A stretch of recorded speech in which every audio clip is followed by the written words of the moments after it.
Ngapunten niki jenengan ndak kena macam-macam mergo niki di wilayah saya. Leres-leresipun ngoten. Nanging saderengipun ngaturaken assalamualaikum warahmatullahi wabarakatuh. Waalaikumsalam warahmatullahi. Alhamdulillah wa syukurillah. La quwata wa la quwata illa billah. Mas Minto.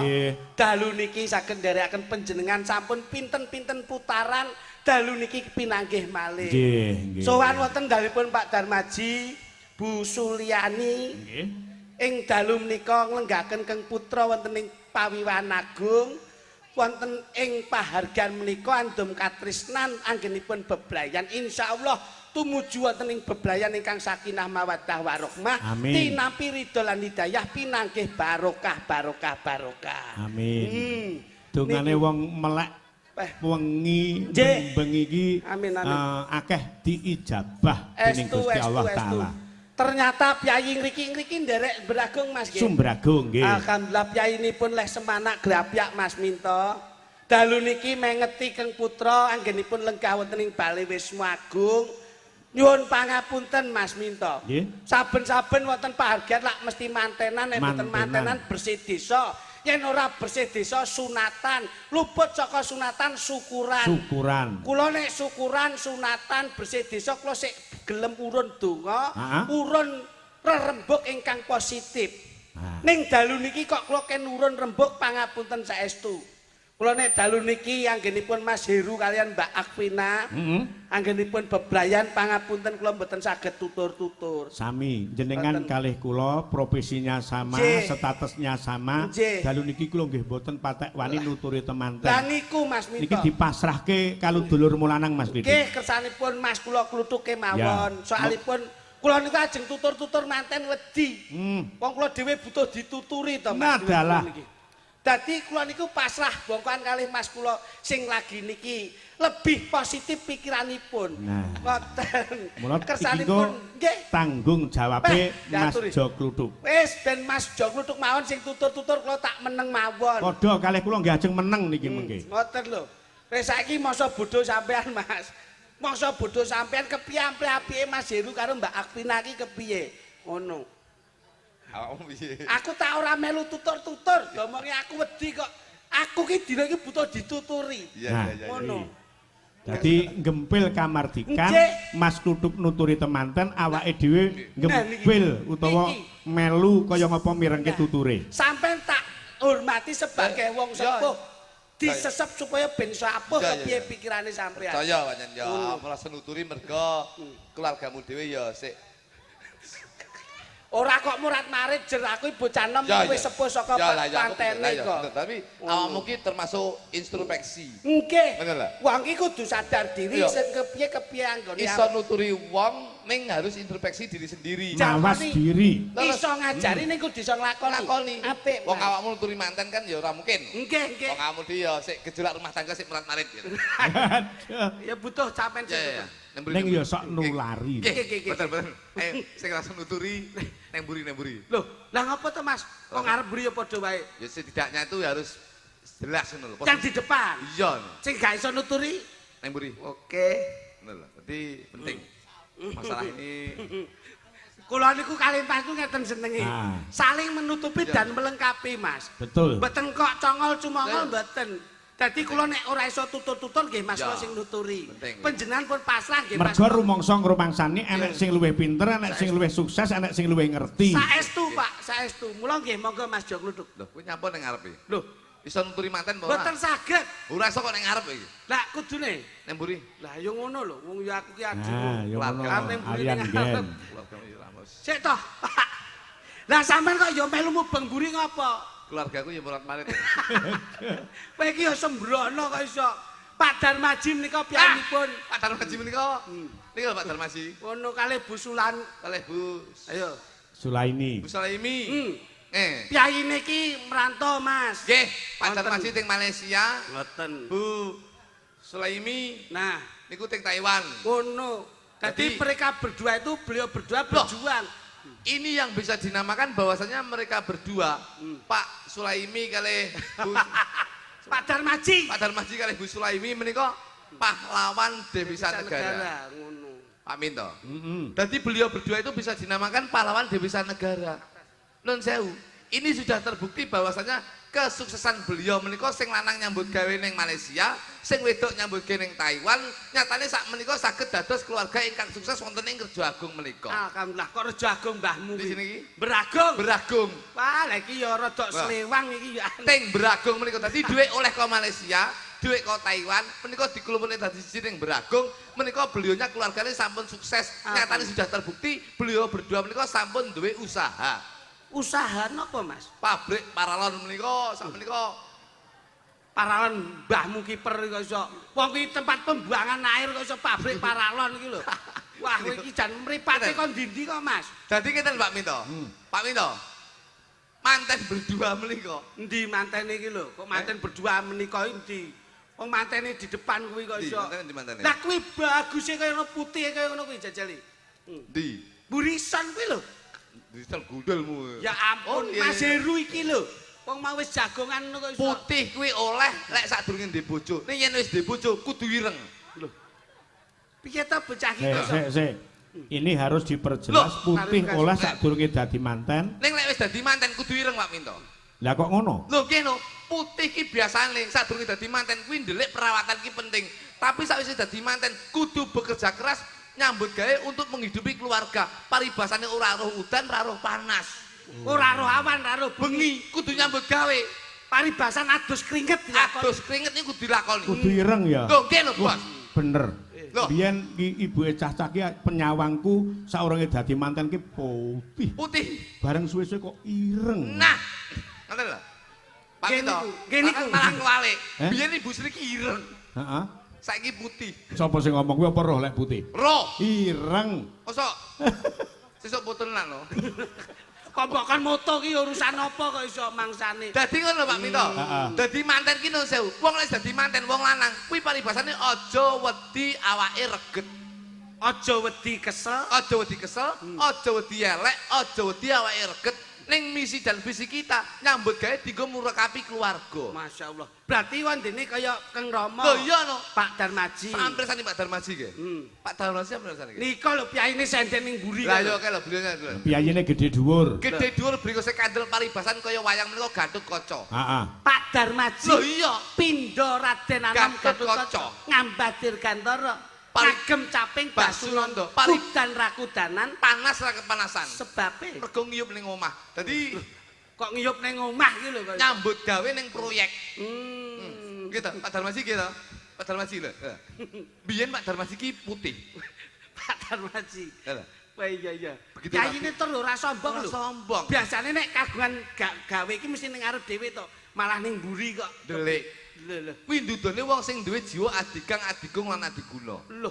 Dadi ora Ora sombong. duduh-duduhne wong lek sukses kaya ngono kuwi. Masyaallah. Lho, Ning jero kaya ngono ya Loh, Mas Grapyae.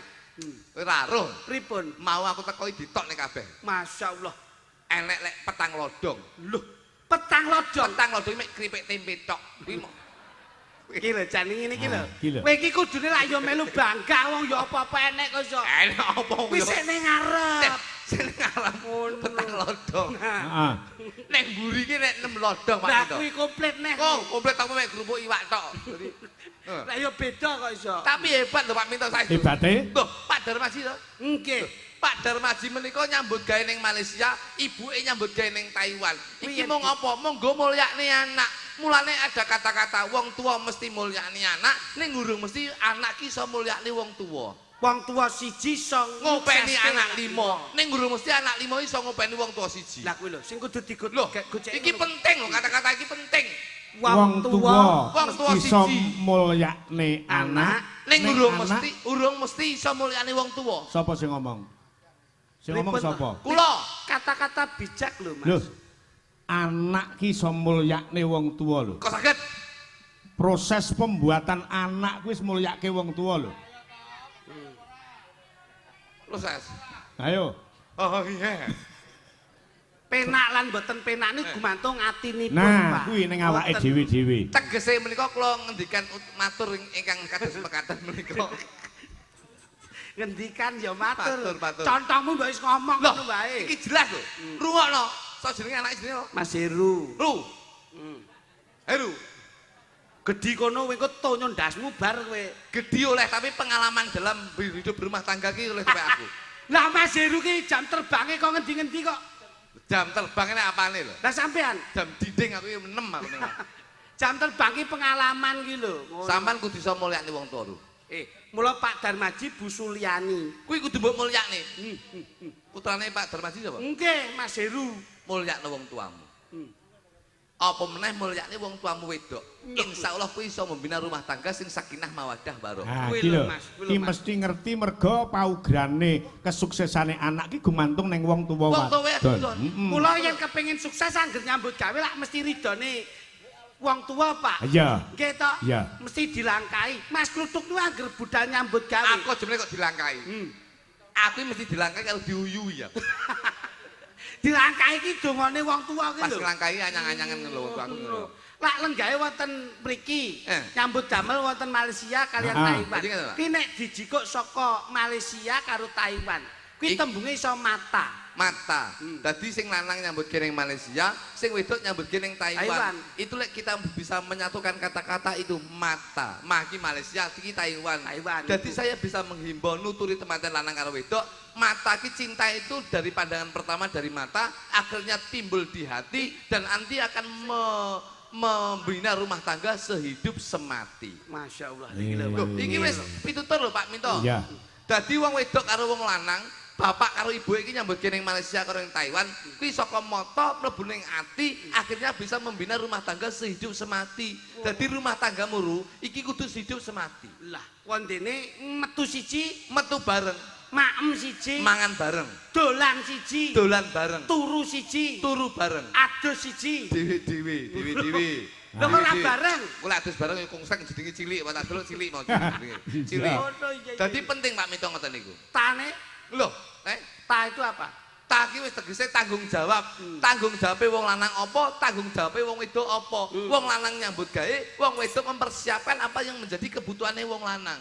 Nggih. Heru nyambut gawe golek pangupaya jiwa dienggo nguripi keluargane, sing wedok ya tanggung jawab piye pamrih wong lanang ki seneng. Wong wedok Mbak Afina, Mbak sapa? Mbak Afina. Mbak Adwina, Nggih. bojomu ndi to, Lu? Lah kene ning sandinge kae to. Kok tuwek mana bojone, Lu? Mripatmu kae. Wi bae, kotor bae wi gedeng ngene. Lah kowe yo teko aku. Lah kowe dadak ngeruh nyambut andinge kuwi. Lah wong sing sandinge make kok iso mbok ducing. Jadi mengingat seorang laki sebagai saka guruning keluarga, mula lek nyambut gawe duwe kaya kudu byuk ketubyuk diwehne sing wedok. Nggih. Nah, iki. Contohe kaya kula Pak Minto. Heeh. Dadi kula niku nang sewu, bojomu ndi to? Bojomu ndi? Bojone turu persiapan Salah. engko bengi iki arena dan juara ya kok iso. Arep dadi juara piye mburi jenang tok kaya. Ngono, ayo. Ngene Ru.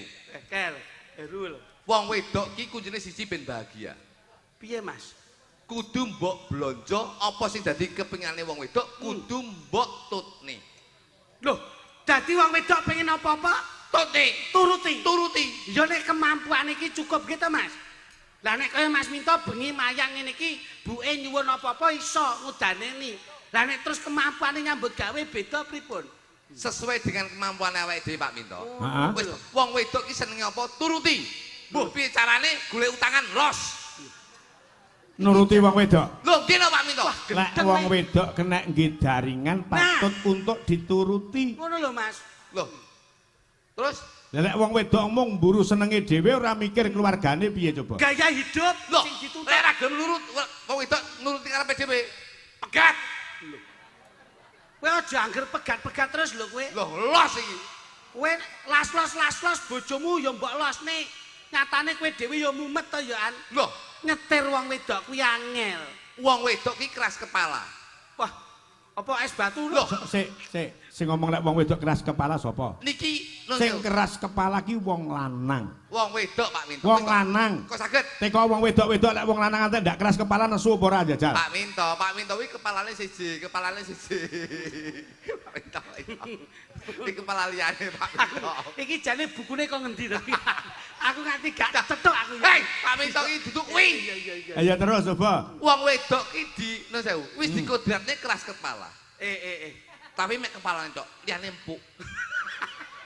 Kowe aja pilih-pilih lho. Wis to. Kabeh iki ana sing keras ana sing empuk. Tegese keras kepala ki pemikirane sok lho wong wedok ki nun sewu. Ki kodrate ya. Siji gampang emosi, loro cemburu ki tinggi, sing keloro apa sing didadi karepe kudu dituruti ki wong wedok. Tambah sitok. Tapi atine ki empuk, tegese gampang nangis. Lah kuwi. Tangane ya empuk, gampang nyambut gawe. Alhamdulillah. Lah, terus liyane ki ya Justru sing nangis ki malah sing atos. Pak Minto iki kok kolo nyapet to Pak Minto. Sampeyan ndak ngerti apa sebabnya kok nangis ki mergo atos. Lah ya. Mergo nangis ki duwe gegayuhan di kekarepan. Kudu Nek dipinangan. ngerayu karo wong lanang terus kanggo cara nangis. Wong lanang ben nyoh sakmene, nyoh semene. Piye to, Pak? Pak Minto. Hah? Niki ilmu kula. Wis to. Lho, rungokno kodhok kaya ngene. Kodhok ya. Kodhok ki ramene kaya ngene. Iki aja mbok delok kodhoke, Didelok piye, Mas? didelok sasmitone. Tapi aja entuk ngorek lho. Lho napa? Nek ngorek kobong iku. Kobong dasmu iki. Ngono. Wong ki. Kene. Dadi nun sewu Pak Minto. Heeh. Dadi Heru karo Mbak Vina iki kudu nyenengke wong tuane. Aja duwe jiwa idealisme, tegese nyenengne keluargane awake dhewe, ning ya kudu duwe prinsip nyenengne wong tuane lan nyenengne maratuwane. Lah nyenengne iki karo materi. Lho ya ora no. Ru. Heru. Lho. 15 tahun aku rabi iki ora tau kok seneng karo wong wedok liyane. Masyaallah, pinter imanmu, kuat takwamu ya gedhe. Lho, kok takwamu gede aku dipantau terus kok aku wis. Ya dipantau ora ki ndelok ngono lho. Kunci keluarga ben harmonis Pak Minto. Heeh. Lho, Deloken sik iki situasine. kuncine sisi Ru. Heru. Sisi dron. Pokoke awakmu ki aja omong-omongan karo bojomu. Lho. Piye to kowe iki? Sik. Kunci keharmonisan keluarga Aja omongan karo wong wedok. lek dianggap satru. Loh, satu lah masalah. Yang penting untuk menuju rumah tangga yang harmonis. Di kalangan masyarakat terus ndak oleh omong karo bojo, terus nganggo sasmita piye lek jelas diarani wong padu. Ndak rukun. Piyayi sakmene mbane iki duwe bojo kuwi nun sewu lho. Wong mantu ki goleke teman turu anake lho. Mas Heru maune ijen, njur saiki kagungan garwa ki karepe ben enek kanca komunikasi. Golek omong-omongan, ki wong wedok sekolah dijak omongan, kuwi mesti ngundat-ngundat perkara liyane. Wah, kuwi ngawur kowe nek Mas Heru mboten e. Sik ben dijlentrehke kok kudu ndak omong-omongan neng-nengan ki piye? Kula mbiyen iki membina rumah tangga ki 2 tahun, ki kerep omong-omongan, ki malah kerep geger. Loh, tapi setelah aku goleki apa terus menjadi kunci gegerku karo bojoku, ternyata komunikasi. Omong-omongan. Tapi setelah aku ora omong-omongan, iki malah harmonis sampai saya. Aman. Malah oh iya, aman, Pak Minto. pancen sing apik iki pancen yo meneng-menengan. Oh iya, terus. Dadi lek enek apa-apa, kuwi gawe metode yang lainnya. bahasa. Contone, Contone, njaluk apa-apa ya digambar. Heru iki mau pengen apa-apa iki? Digambar. Sing gambar sapa? Sing lanang. Sing lanang apa sing wedok? Sing lanang lho. Loh. Pamo Heru pengen lunga, metu. Lunga metu lho ya biasa no. Gambar kunci. Loh. Berarti Mas Heru arepe lunga njaluk kunci sepeda motor. Mbak Pina ngerti? Ngerti no. Loh. Bojoku mbiyen ya ngono ngerti. Ya mbok gambar Tak ngono. gambar ngono. Masyaallah. Pamane Mas Heru nyuwun pamane. Makan yo gambar piring karo sendok. Mbak Pina ngerti. Langsung bojoku paham yen aku ki njaluk mangan. Loh. Ndaluk Mimi. Mimi tak gambar gelas. Loh. Ngerti ngono. Paham lho bojoku. Njaluk wedang susu no. Wis tak gambar gelas terus kene andinge bunder-bunder nik-nik ngono. Ya apa kok bunter-bunter Lah ning. nyapa tak ajari susu. Sik. Terus umpama sampean arep njaluk adus piye? Adus tak gambar siduk Pak Minto. Mesti bojoku langsung sprundul njuku anduk. Oh. Ngoten niku kula. Ah nek kangen hubungan. Nah, Terus pengen kumpul ngene iki, malam pertama kowe mbiyen piye jae? Lek pengen mangan, kuwi tak gambar piring karo sendok. Ngerti ya? Paham bojoku. Lah nek Mimi. Gelas. Lah nek terus kangen pengen Terus, kumpul. Mesti tak adus ya. Kuwi tak gambar siduk, ngono aku mesti arepe adus. Oh. Bojoku paham. Malam Jumat ngene iki. Ya. Sunah Rasul ibadah. Nah, ngene iki nek arepe nyambut gawe ya. Heeh. Aku mesti tak gambar kunci ngono bojoku mesti nyepakne mobil aku. Loh. Ngono. Paham ya? Paham lho. Sing tak takokke ora kuwi lho. Apa? Nek kepengin hubungan suami istri kuwi lho. Lehmu gambar piye? Apa kuwi? Loh. kok Kok sik teko kok aku ndak lho. ngerti pitakone adimu iki. Pak Minto. Lek arep lanang wedok ngono lho. Nah, ngono lho. Lah, kuwi to, cis. Cis ki apa kok iso? Cis tipis-tipis. Maksudnya iki ya hubungan ngono kuwi. Kuwi tak gambar. Lah kabeh mbok gambar kok. Kuwi tak gambar. Piye, Mas? Tak gambar kurungan terus lawange buka. Lho, ngono Pak Minto. Sik kok ora padha karo nek maem karo lek ngombe. Lho ya beda nang njaluke kuwi kok. Dadi tak gambar kurungan karo lawange buka. Lah nyapa kok ming hubungan lawange buka karo kurungan. Kuwi berarti manuke wayahe mlebu. Ngono lho. Dadi Sasmita. Lek bojomu ora tanggap. terus Lah coba lek bojomu ndak ngerti. ora tanggap. Ora tanggap. Kuwi tak gawe gerak tubuh. Loh. Gerak tubuh piye? Loh, nggih dengan gerak tubuh lho Pak Minto. Terus contone njajal piye? Jaluk apa? Ya arep turu awor kuwi mau. Turu awor ya aku lek mangan ngene to. Nggih. Lek ngombe ngene. Nggih. Lek jaluk turu awor wis biasa. Piye, Mas? Jalukku mesti mek ngono. Wah, bojomu marah. Mara. Terus akhirnya kodemu Kodeku mek ngene kok. Apa wi? Pak Minto nyapa to? Oh, anu, olahraga. olahraga. Nah, olahraga nyapa to Pak Minto? Lah ngene Kene lho Pak Minto. Senam to, senam. Oh, ngedukne meteran. Lah alah, kok meteran iki? Mosok meteran gune ning kene. Bar diukur, Ngene lho, ngene. wah cepot celana. Nah, ya kuwi lho, cepot katok. Iya, Tanggap. Iki kan giyetik iki kok jelas nyapa to jare ya. Wong jenenge nutur iki ya nuturi sing apik. Iya, mantu. Ora kok nuturi ning sasmitane sasmita sing lapas. Guyon. Wong Mas Heru iki piyayine meneng ngono kae lho. Meneng. Meneng Heru iki glendem kita ya. Loh. Kok glendem piye to? Tegese glendem ki beliaunya Heru ki glendem untuk membina rumah tangga. Wong piyayine nyeneke meneng anteng. Wong kira enek pepatah mengatakan to Mas. Air beriak tanda tak dalam, air tenang menghanyutkan. Saiki ngene Mas Kritik nggih. Untuk membuktikan bahwasannya untuk minta hubungan suami istri. Ki ben jelas ki diperagake karo presiden. Gelang ya. Jaluk niku to? Heeh. Oke. Mat. Coba. Sopo? Sing marai sampean lho iki. Awakmu. Dadak ngomong ngono kuwi kudune praktek nek karo aku ora pas ngono. Bojoku sapa? Wis milih kono sak karepe kono. Golek sing nganggur e sakmene sik do mangan kabeh. Pilihna to Pak Minto. Kae lho rada nganggur wiraswara lho. Ndi? Wiraswara Padha lho. lanange gedeng aja lho iki. Lah sing nganggur kuwi tok e kok iso mangsane. Gelek. Wiraswara. Gelek. Ayo sing ndi? Ki do madang kabeh. Kene Nduk. Jale Sing ndi? kancanono kae Masmu kae. Iya, kowe lho. Lah kok Kowe tak golekke dangkelan pring iki lho, meneng kowe. Mangsane angel golek sinden ngene iki. Liya-liyane do mam kabeh iki ra gelem maem kok. Ora gelem mangan. Mau gede tirakate kuwi. Gede trakate napa? Iki mau wis mangan tek 3 piring kok sore mau. Kowe kira sembrono. Pangapunten lho Mas. Heeh. Wong Pak Darmaji iki piyayine iki blobo lomo. Dadi iki lho Dlon. Yaine wis satene ditokke. Ngene, jare kingko para esuk. Iki kingko nusul bakso. Lho, sesuk-esuk piye kowe rumah? Pecel. Sesuk bengi sik enek-enek rawon. Lho, tanggapane nganti engko sutok. Lho tapi rawon khusus kingko. Ning ndi? Marung dhewe. Mangsane. Ayo coba diperagake kaya ngapa? Jale. Iki duduk maneh bojomu, Tuk. Kae Niki, Pak. Heeh.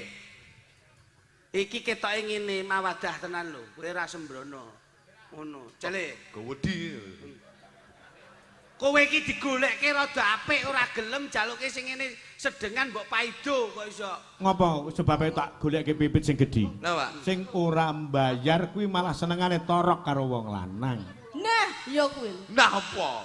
Modelmu. Nyapa? Liyane Pak Minto juga. Disyukuri tok. Kowe iki ora ngerti urusane wong wedok. Wong wedok ngene iki gemati lho, Mas. Gemati apa mbok golekne wong wedok sing lengene kentongan ngene priyo. Delok ibu-ibu sing lemu-lemu senenge wong lemu ki ndudoke pikirane ayem, atine tentrem. Sing lanang mesti kuru mergo ngenes. Ya ora. Wis lemu. Mosok Heeh. lemu ki ora perkara bahagia, ki ketoke penyakit kae teh. Aja to. Ayo diperagake njajal. Tarinen jajal. Tarinen. Umpama awakmu anu Mas Heru pamane. Iki sapa? Iki Akwina. Oh, bojomu ngene Heru. Umpama Mas, ya ampun. Umpama kowe iki Tak pepet. Masa Afina Bisa romantis apa ora? Kowe kok nek kira gelem apa tak golekne buis tukang adang. Nah. Sik ngene Mas, apik-apikan Piye, Pak? le merayu seorang wanita antara Jo Kluduk Mas Jo Klitik iki apik endi? Sampeyan tak gandengke karo Mbak Punjung coba. Kula sik digolekke Lah iya, coba. Peh barokah melu wayang ben bengi digandengne terus lho. Ning ra entuk go mulih to Pak ya? Entuk. Ora entuk. Itu lek pengen geger neh kowe. Ini. Mosok sik kurang ya kowe iki. Mbok ya Mas iki ngengono lho. Lah Cakeme Segi. ora Mas yak-yakan. iki lho. Nyambut gawe kok go mulih. Pak Minto. heeh. Klinik karo gitu. Ya. Nggih. Aduh, lah oleh kode ijo. Cilik tapi lincah. Lho iya no. Oleh kok kode bangkak ya. Kowe ra sembrono Mas. Iki sebelah ki Mek kungkong. iki malah aku iki rada rugi kok. Kayak sebelah ke tanduran jagung ning ora bertongkol dua. Nggonmu bertongkol dua lho. Iki malah tongkole ndak umum iki ya. Oh no. Rajono no. Lah, kok ya Ora nduk. yak-yakan ngono. Lah oleh iki ya. Contoh nih Mas Klitik Nggih. menjalin mahliga rumah tangga yang harmonis, yang tentrem, ayem, kebak kabagian kaya ngapa coba? Kula niku mboten kakek ngomong kok Mas. Saya itu tidak terlalu banyak mencintai wanita tapi mencintai satu wanita berbagai cara. Ya. Begitu ya, Mas. Yo. Ngapusi. Satu wanita ya, Mas. Iya. Iya. Ayo kene. Dok anu tak Nggih. Tak gendong neh. tak gendong piye kowe ora ganggu. Aku iki karo kunjung papunten Mas Minto. Ya. Dik sampean ngerti to? Pripun, Mas? Nek ning ngarepe Mas Darmaji lak ana tanduran kates to kae. Nggih, Mas. Kates kae lho. Iya. Kae aja kates. disawang katese. Ning samangan katesmu. Kowe kok tak tonyo ndelosan lho iku kok iso. Aku ki ngomong karo iki ora ngomong karo Lah iya. Tapi kan katese punjungi jos. jos yo nggone bojomu Lah, iki duduk kates. apa kuwi? Melon. Kowe ra sembrono. Papunten Mas. Ngerti to nduk kae apa nduk? Kates, Mas. Kates. Nggih. Kates ke saka tembunge ka karo tes. Nggih. Kaki karepmu aja nganti mandek, tes ki tegese apa wae sing dilakoni kudu dites dhisik. Aja kemrungsung grusak-grusu keburu nafsu. Oh, layakno jenengan tukang ngetes to, Mas. Lah iya kuwi. Mula kabeh kudu dites dhisik. Dadi kowe kudu Ya, siap alpe dites. ngono. Dadi kuwi sik kates, Nduk. Kowe ngerti sebelahe kae ngarepe apa, Nduk? Jagung. Mas. Jagung. Jaganen atimu aja nganti bingung. Mula awake dhewe wong beblayan kaya Mas Heru karo Mbak Pina, kuwi dijaga atine aja nganti bingung, aja noleh nengen, aja noleh ngiwa, sawangen ning ngarep aja nyawang mburi. Kados panjenengan nggih. Kaya Mas. ngono diajeng. Ngono. Yen kowe Aja tak kasar-kasar yen to. kowe tak ibaratne paralon, Nduk. Hah? Paralon. Dadi wetengmu gedhi tak cepaki sapi teng sing ombo. Ya toh, mesti elek kowe ra. Lah bojomu kok pokoke sapi ken. Paralon kuwi saka arti paki paringono tresnamu lan tresnaku tetep nyawiji. Raki tegese ra ana wanita sing tak tresnani kejaba mung kowe. Lon ki lon. Kowe ben bengi mesti tak keloni. Lon ki alon-alon. Dadi aja kemrungsung tetep alon-alon membina rumah tangga ya, Nduk ya. Oh, ngono ya, Mas. Ya, wah gawedine. Demen aku. Mas, Demen palaku ngono ya. Aku Palaku. Demen palaku. Lah mau lho, tok rayu malah demen aku. iki jane wong wedok wong manol iki banget. Lah aku demen kok. Ya demen tapi aja nginang-ngene kaya. Lah wong sing wedok agresif karo ora. bojone kan. Bojo ya. Kita Mas Minto. Jarene kan Heeh. agresif. Bojo ya bojo tapi gerakmu ki aja kaya ngono iki kaya bar ngombe jamu galen ngosek kowe iki. Piye ngene? Nah ngono lho. Alah. Mingkup. Alah kon tetep kempit nyapa to jane kok. Nyapa? Lah piye? Nah biasa ngono Kowe ra iso mingkup wong pupune gegeden kok iso. Mbok kon mingkup. Ya Dik ya. Niki lho Mas Minto. Heeh. Bocah niku sing klasik niku nggih ngeten niki. Klasik niki. Klasik kaya motor. Loh, kepiye to sam wong ki luwih becik. Klasik bojomu lek bojoku ki herek. Kok erek kepiye to? Kenalpane kudu Eh, blong. bojoku halus badhe dahar napa Mas Jo Klitik. Menika sampun cemawis, badhe ngersakaken sirah monggo. Halus bojoku. Halus Penake bojo ngeten iki lho Pak Minto. Heeh. Sing rada kasar. Ngapa? Kowe golek halus lek pas mangan. Kon nyontoni iki kasare bojone Loh, coba. bojoku lho iki kasar. Kowe lek mbok golek bojo halus nun sewu. Kowe lek pas ning Surabaya ning kota besar Nggih. nyabrang malah bahaya. Penak bojo sing kasar ngene iki. Piye? Loh, ayo Mas kalau dalane sepi kiwa tengen sepi. Ayo kita nyabrang, ayo nyabrang ndi. Penak. Bojo halus, ayo bahaya. Piye? Kaya ngapa? kan lho enek pikem. Aduh. Lho, mlaku klunu urung teko nggon tabrak pikep bongko kowe. Ya ta, nek lek seneng karo dulur ngeten iki. Iya, Pak. Lho nek sok lairne nyawa. alus bojoku timbang bojomu. Lah ya apa? Lah iki iso nek umpama nuntun putune, ayo nduk istighfar, nduk nyebut asmaning Gusti. Kuwi lho cirahe jabang bayi wis ketok tungul-tungul, nampil napas, ngunjal ambekan, kuwi lho nduk alus metu punang jabang bayi gangsar. Gangsar. Ha iki lha nek bojomu kasar piye? Ndang mekokok, ngono piye kowe? Ha kuwi lho wis molo-molo kuwi lho. Bu golek pas kuwi Pak Minto. Jajal pas tanggamu kobongan. Piye? Lho, lha lek penak bojoku. Kalau omahe Pak Minto kobongan, ayo kita golek banyu. Ndang disiram grujuk-grujuk ndang mampet. Kena bojomu lho. Piye, Mas? Lho. Apa kayak kedul. Ora enak ya. Urung teko nggon omahe entek. Wis ra gagas. Mas pelokmu, Mas. Pelok, Mas. Sekarang gitu ya. Mas, Dalem.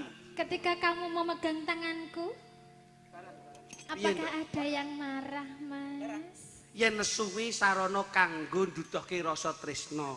Mekaten. Iya, apa wae sing tak lakoni ora ana siku dendaning Jawa to. Kabeh wis ditata. Sekarang sudah tidak marah-marah ya, Mas? Ora ana. Mergo wis kena lantai kelapson. Wah. Ya ora kok iso. Coba. Kekarane wong akrambi Romantis. tutu banda tutu rupa. Kowe ngerti iki sing ditabuh jenenge apa, Nduk? Gender, Mas. Gender ki tegen olehmu sesender marang kersaning Gusti Allah Subhanahu wa taala. Oh, mekaten. Sandinge ki apa, Nduk? Slentem.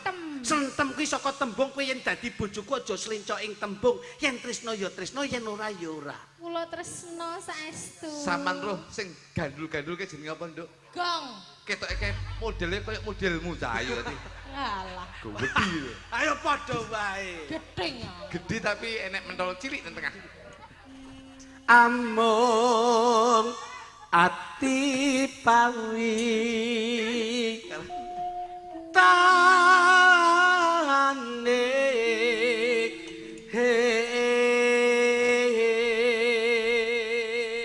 Wah, romantis. Iso apa ora kasing sisih lor kae? Sakit Pak Minto. Aku rayunan, Mas. Sayang. Iya, sayang. Pipit, Iya. apa bedamu sampean karo salon Cahayu? Enggak eruh, Mas. Apa, Mas? Kita enek bedane. Nyampur aja genset. Mengecewakan. Enggak kok mengecewakan kok. Kondulang pit ben ketok sayang pit. dagelane nek klambine kaya Dulangan, Pit, dulangan, Pit. ngono kuwi. Ngono. Sing didulangi apa sarana apa-apa entek kabeh Pak Minto. Lah kuwi. Nah, Tak buktikan dulang ya, Mas, ya. lek memang sampean iki harmonis dalam keluarga. Ojo kalah karo keluargane Jo Klitik. Nah, nggih Pak Minto. Tak dulang ya, Mas. Iya iya. Aku suwi enek 6 tahun rambut dulang, Nduk. Ndek ngenani mbok dulang malah. Ndek Cahayu. Mosok mangan tenan iki. Alah. Apa kuwi ora gizi ora vitamin blas. Lah wong didulang turane wong. Ditulang turane sinda-sinda. Didulang turane wong lekmu seneng. Loh, ya Allah. Ngono mbok pamerne. Nyepres, Mas. Nyepres. Aja mbok buak, biasane tisune kuwi mambu siti ya dipangan lho. Ngono. Diangkrek. Nyapa? Lombok tok. Lah wong setiae ngono kuwi. Ngombe ya, Mas. Aja kaget. Ngombe ya, Mas. Mimi, ya. mimi. Mimi. Mas. Mimi, anu aja kuwi to, Pipit nyapa. Sing ndi? Lah langsung nang ngene kemasane kuwi. Mimi ya, Mas. Alon-alon ya, Mas. Nek Mimi ya, Mas ya. Nyapa to sing iki? Lah sing ndi? Kuwi lho. Engko sing kuwi engko. Mimi sik. Jan setia tenane bojone. Bojone setia tenan. Setia. Setia. Bojone setia. Iki Mimi plus masuk angin. Ya. Setia lho. Ayo, nah Pit sik ngelak Pit. Sik ngelak. Tas sik ngelak. Sik ngelak. Yo, sik tak bukane, Mas. Gak apa-apa. Bojone setia. Aku ning ya ora ngono kuwi mbok cawiske ning mejane penak.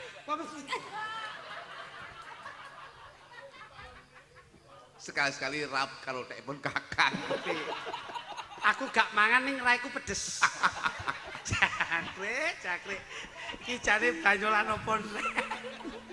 Iki dulang Lombok tok. Lah wong iki ngajak raiku ben kowe dangan. Kowe yo ngono mbok dulang mie paling pedes. Mbok kowe banyu. Nek lomboke lho, Mas. Ora ngerti apa? Mus diomongi Lombok tok mit ngono. Ayo ditutukke Mas Ludung. Suamiku. Luput. Sik. Suamiku sedang anu lho. Matengane komoto barang. Mas kok mesakne. Kowe bar mangan pedes ya iso mbok semprotke ning kancane iki lho. Oh, alah. Wis ora melu mangan mine. Mine bojomu enak ra? Loh, Iki mine bojomu enak. karek telu. Rontok apa piye? Mas. Kok ero? Ora kok rontok ning dingengei. Luput pisan kena pisan. Suarane jan arum serak-serak klomoh. Yen gampang luwe gampang. Nah, rotok mepet dirangkul.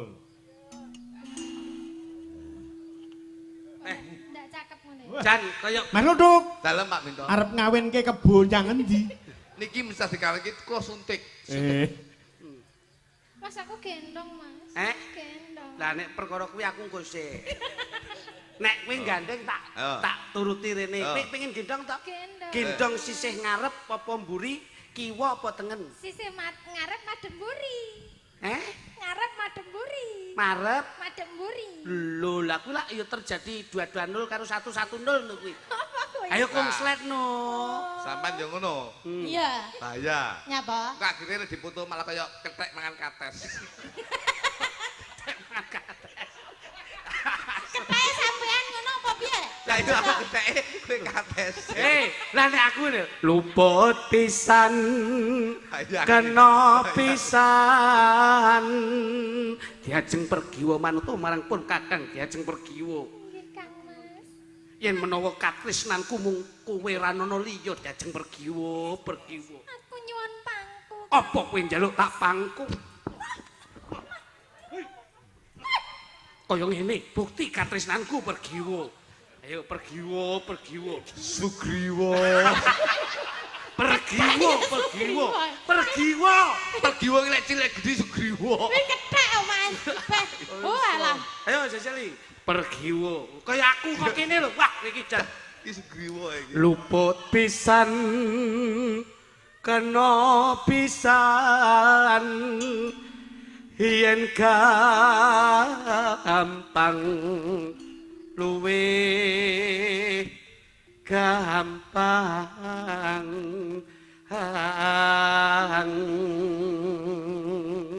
diajeng garwanipun Kakang diajeng Njing Kang Mas. kowe nyuwun apa bakal tak udaneni waton ora nyuwun mudune lintang lan rembulan ya diajeng Kula nyuwun gendong Kang. kowe njaluk gendong meneh kowe njaluk gendong meneh tak tung kowe njaluk tak gendong diajeng beluk ayo tak gendong tak indit tak boyong ana ing kadewate diajeng push awas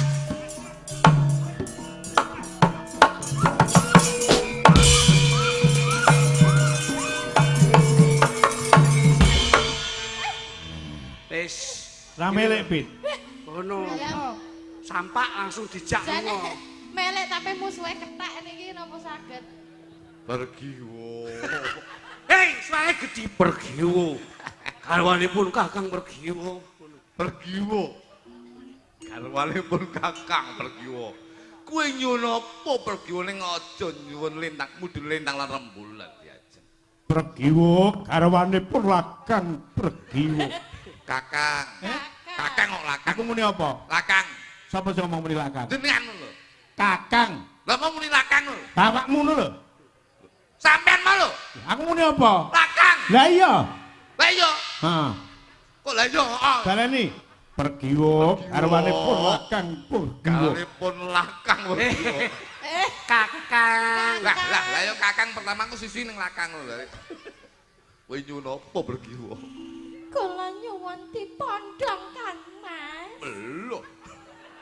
Kok lho iki kepiye? Tak udane ni Udane ndasmu ya. Napa? Enggak kuat ngebos, Bos. Lho. Gatotkaca iki sekti mandraguna kok iso Tak semayani. Piye? Lah kok dipun semayang. Ayo. Karo trisik sik. Sing wedok trisik. Awas. Diajeng bergiwa. Gage mapano diajeng ndak boyong, ndak penake. Sesandingan marang pun kakang jeng yo. Yo, bergiwa. Anu Delatang, dang. Awas. Yo. Ini bergiwa, ndak bopong bergiwa. Ayo bergiwa, malu toh marang. Ayo, ndak bopong. Hei. Wah, pembleser. Oleh-oleh nek yak-yakan ya ngono kuwi lho. Syukur. Lah bojone iki ning kene kok gendong bojone kancane. Gatotkaca rusa. Tak contoni. Wah. Bergiwa. Manut to marang pun kakang bergiwa. Bakal ndak kepengake uripmu kowe.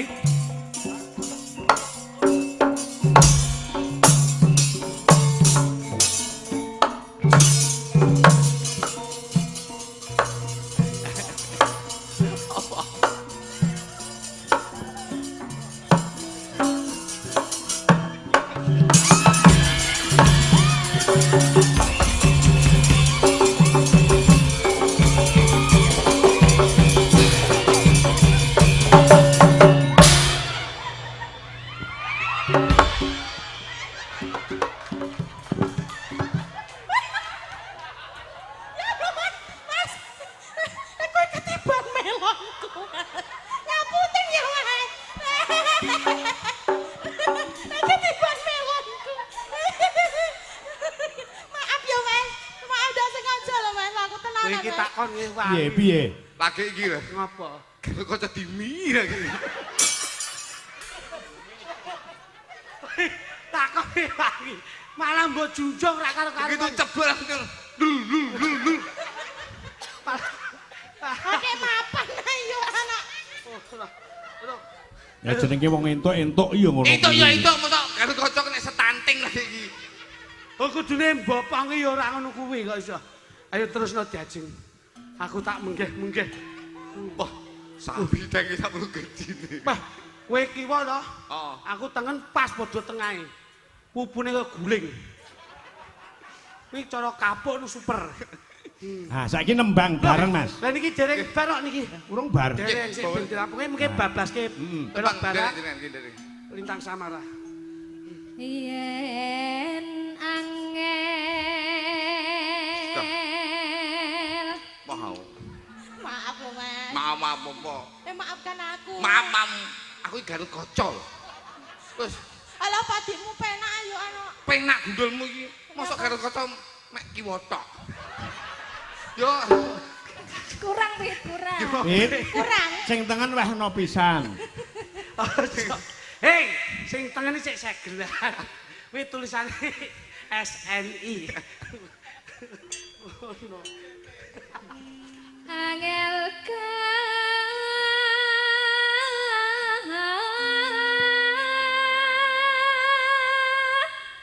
wis gudi.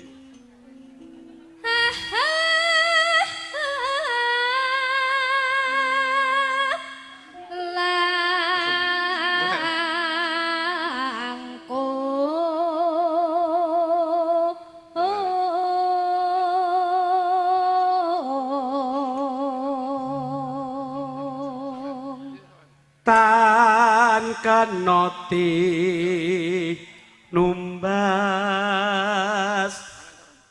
harata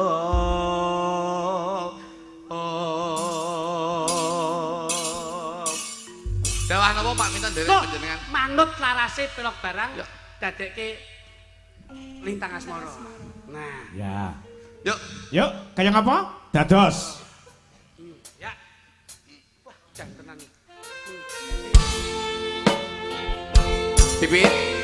Iya, Mas. Aku sayang banget sama kamu. Aku juga sayang banget sama kamu. Aku cinta banget sama kamu. Aku juga. Ojo ninggalin aku ya, Pit. Tidak. Tenan ya? Tidak akan. Oke.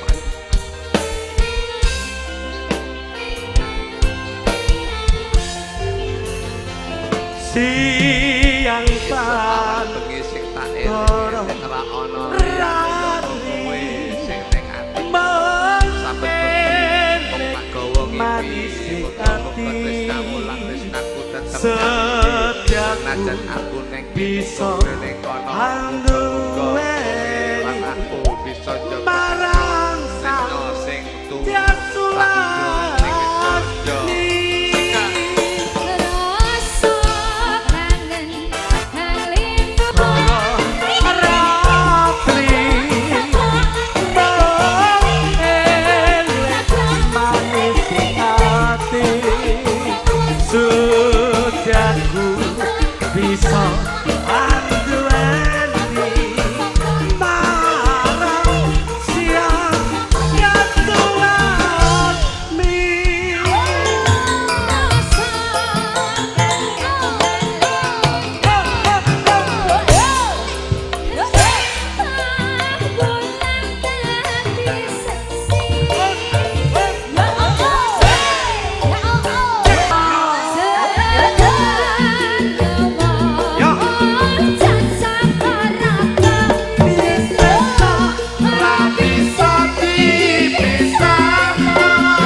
Langsung bablas jaipongan Mas Agus.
Dari mana yo mas datangnya lima dari sawah turun ke kali.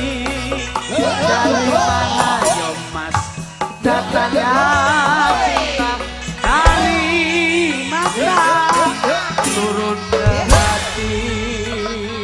Tuku botol terus tuku setrika dalang iminto godang kaloko hari ini terus tuku paku pancen bahani itu si dendambaan.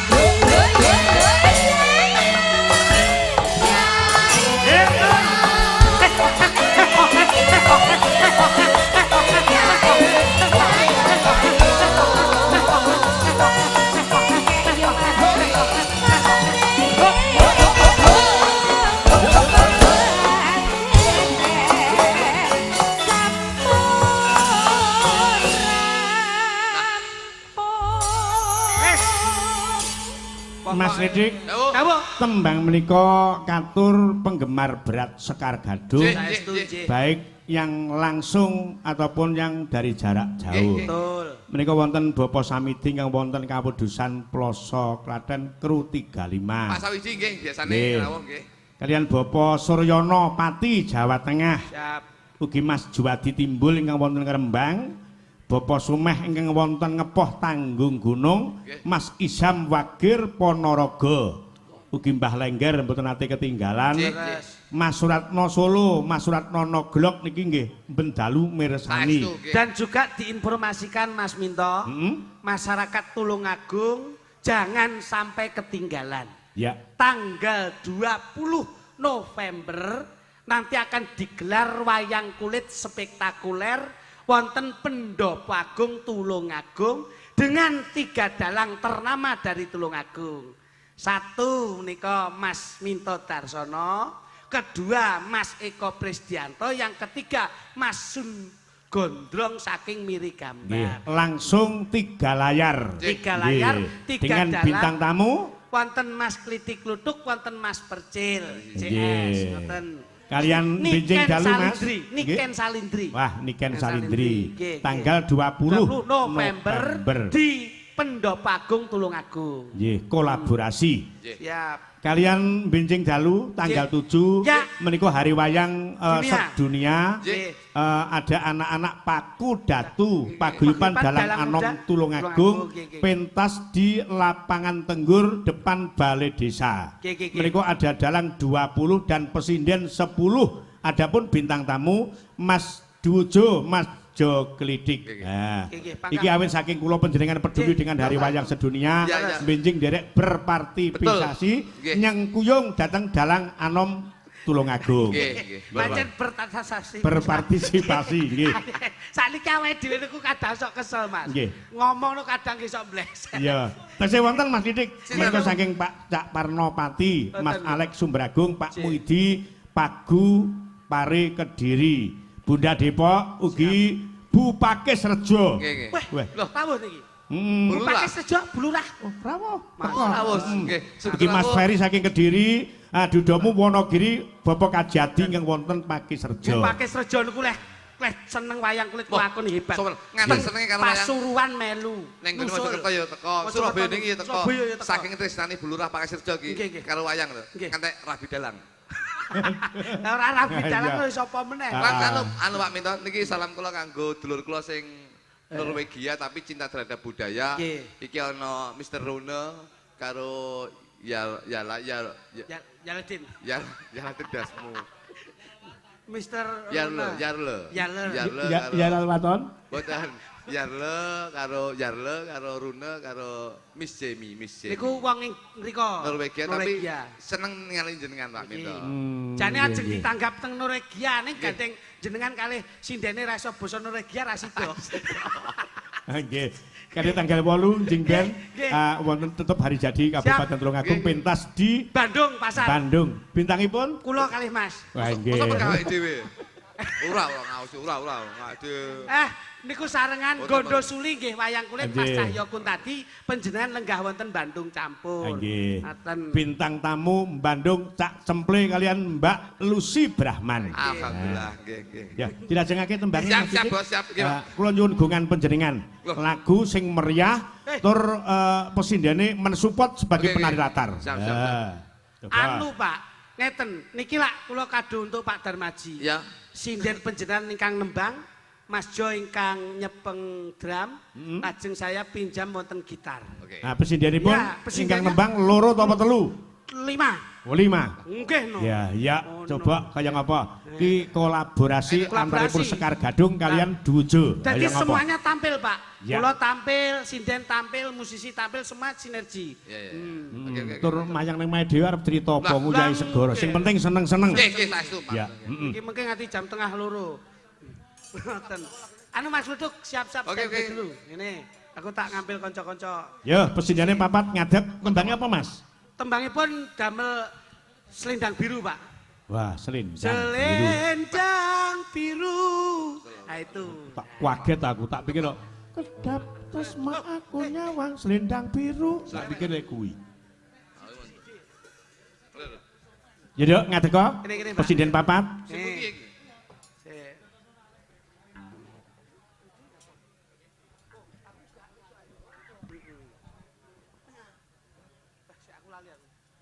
Ya, coba kaya ngapa? Pangapunten niki lak nggone dhewe tadi ya wis digawe Ah, pula. Weh, digawe sing santai. energi lho, Dok, energi lho. Iki masalahe sing ngiringi ya Mas Litik, Mas Lutung kok dikira ora Dikira mendukung. sabotase. Nah, ngono. Coba Dek. Kotmu Mas, karo Benoto Mas, kotmu Mas. Ayo. Dek nih ya. Ki katur Mas Joko Wibowo ingkang nusul wonten lokasi, Mas. Siap. Ya.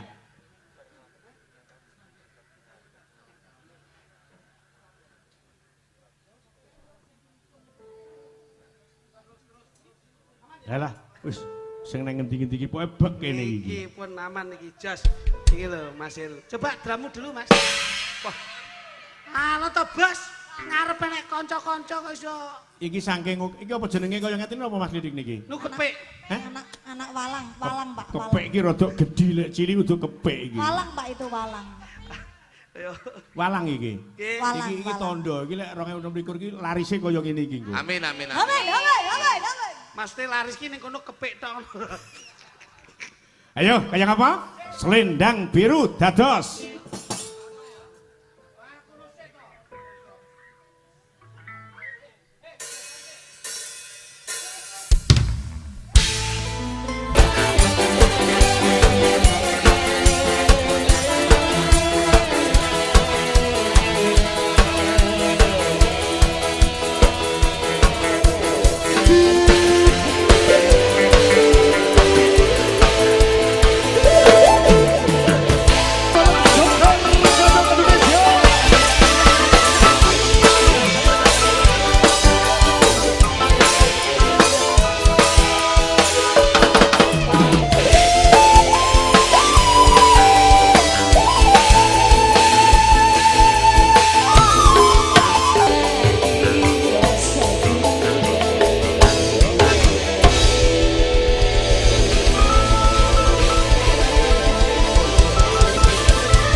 Iya.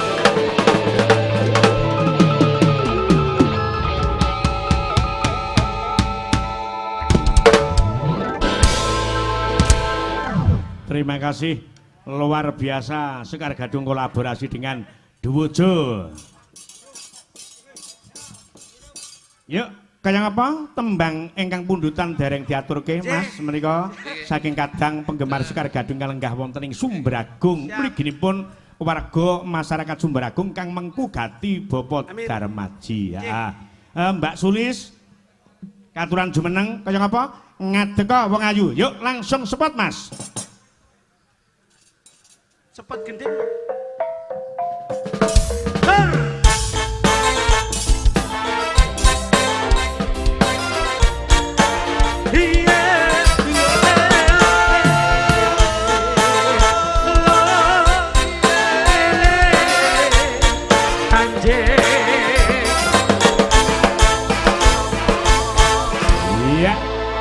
Niki ana pundutan tembang lawas Anoman Obong dipun suwun kanthi mawa jangkep sak bawanipun. Nah, kaya ngapa?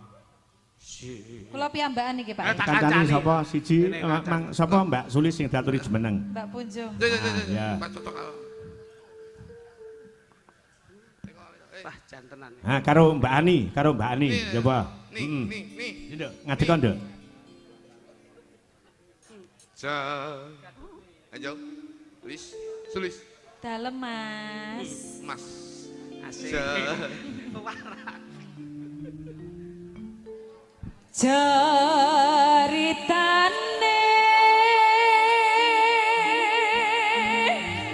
wayang Jawi.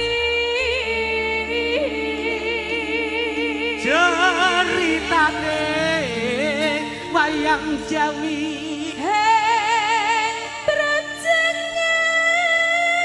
Bani.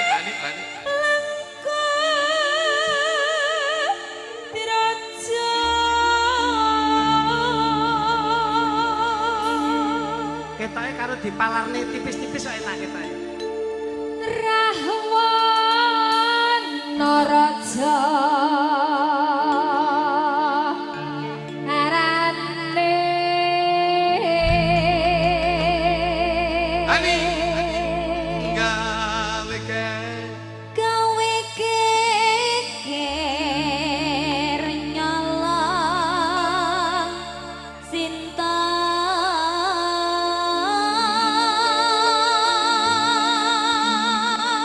Anoman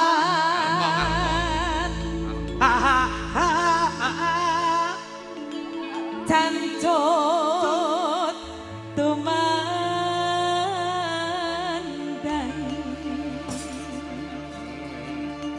Ngalang kowe dadi awu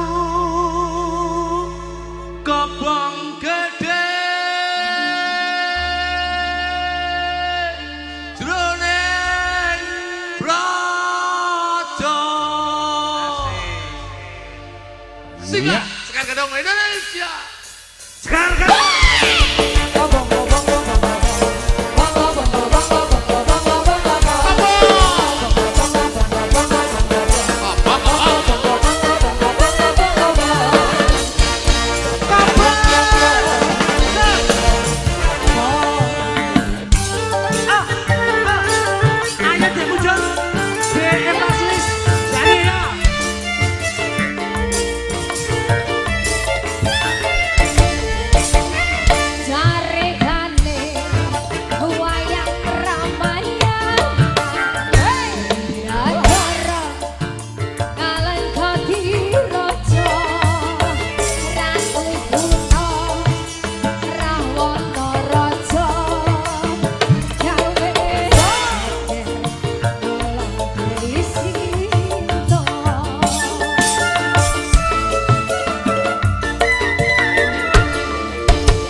sembah nuwun Mas Klitik, Mas Kluduk. Yun nggih Mas Niki mangke wonten tembang setunggal nandur ngunduh saderengipun menawi keparang badhe pamit ingkang mangku gati wekdal kula aturaken. Sembah nuwun. Mboten kathah anggenipun kula aturaken kagem panjenenganipun Bapak Darmaji Sarimpit Ibu lan rumambah keng putra Mas Heru kalian Mbak Akvina ing samangke anggenipun jurung dedonga mugi-mugi panjenenganipun kekalih Mas Heru kalian Mbak Vina pikantuk ridho lan hidayah saking Gusti Allah Subhanahu wa taala. Insyaallah enggal-enggal pikantuk momongan soleh lan solehah.